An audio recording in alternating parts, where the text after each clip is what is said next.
Eu de toate m-am lipsit. Aleluia! Hai nu vrei.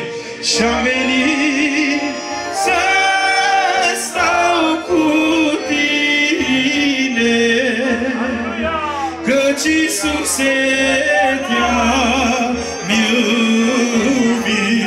Tinerii vin ca roa la tine, Doamne, și-am venit să stau cu tine, căci Iisuse te-am iubit. Aleluia! Dacă mai este cineva, noi așteptăm să facem o rugăciune sfântă. Aleluia!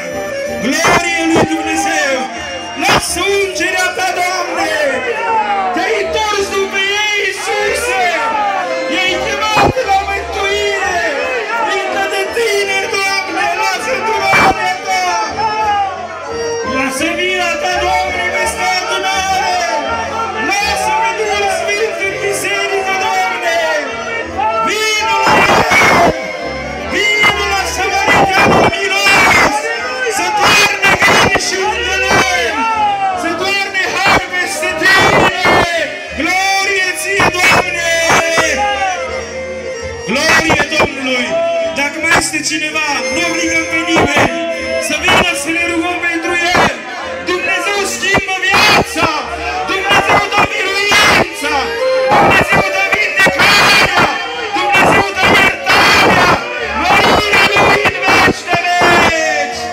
Aleluia! Să nu recărați, fă ce vrei de acum cu mine, Doamne, sunt în mâna ta. Fă ce vrei de acum cu mine, dă-mi ce vrei cu drag primesc, nu mă mai despart de tine, căci Iisuse te iubesc.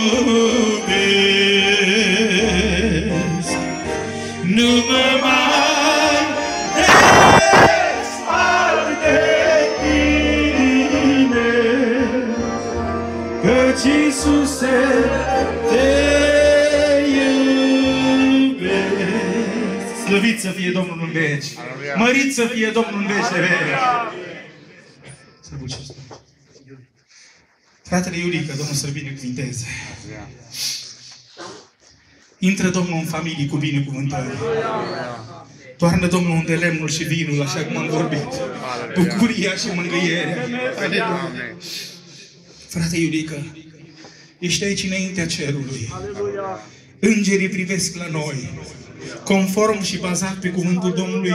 Mare bucurie în cer când un păcătos se întoarce la Dumnezeu. Doamne, ai în vedere pe Iulică și binecuvântează casa lui și familia lui, Doamne. Până când vrei să slujești pe Domnul? Domnul să te binecuvinteze. Marin.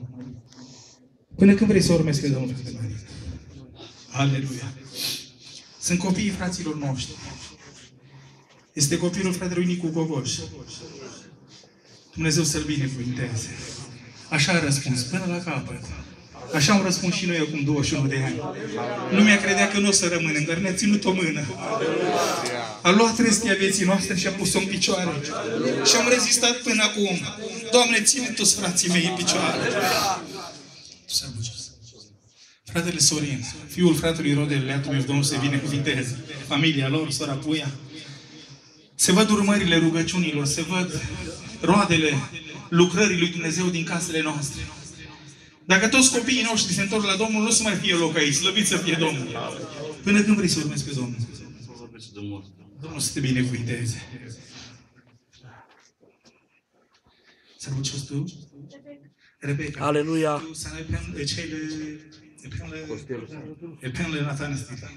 Domnul să te binecuvinteze. Eu cred că sora Vasilica, cu mulți ani în urmă, înainte să treacă la Domnul, să ruga și pentru. Aleluia. Și fratele Costel, care a dus mulți copii pe lume și a trăit așa cum știe Dumnezeu. Aleluia. I-am trăit o perioadă în casa lor. Erau oameni modești, dar nu duceau lipsă. Dumnezeu să-i binecuvinteze. Până când vrei să slujești pe Domnul? Până la vietul de moarte. Măriți să fie, Tată Ceresc, ai în vedere viața. Aleluia! Tot Rebecca. Slăvit să fie Domnul. Dumnezeu să ne binecuvinteze. Până când vrei să urmezi pe Domnul? Până la viața de moarte. Slăvit să fie Domnul. Tot fata lui fratele Rodel, Dumnezeu să binecuvinteze. Salut și asta. Diana, sora fratelui nostru, Florin, Domnul să-l binecuvinteze. A venit la Domnul, s-a întors, Dumnezeu l-a ținut, l-a binecuvântat și acum vin și copiii lui. Caroa la Domnul, Dumnezeu să răsplătească și în urma slujirii care o face. Numai Domnul știe frigul care îl îndurăm noi.